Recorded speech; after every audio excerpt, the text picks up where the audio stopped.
السلام علیکم ناظرین، طاقت اور اختیار انسان سے وہ کام بھی کروا دیتے ہیں جن کے بارے میں عام انسان سوچ بھی نہیں سکتا۔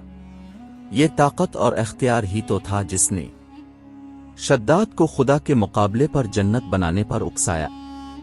شداد کے بارے میں کہا جاتا ہے کہ اس نے ایک جنت بنائی تھی جو بہت بڑی تھی اور اس کی تعمیر میں کئی سال لگے تھے، لیکن شداد کو یہ جنت دیکھنی بھی نصیب نہیں ہوئی۔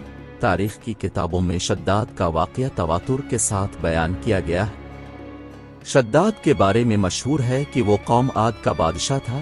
اسی قوم کی طرف حضرت ہود علیہ السلام کو بھیجا گیا تھا۔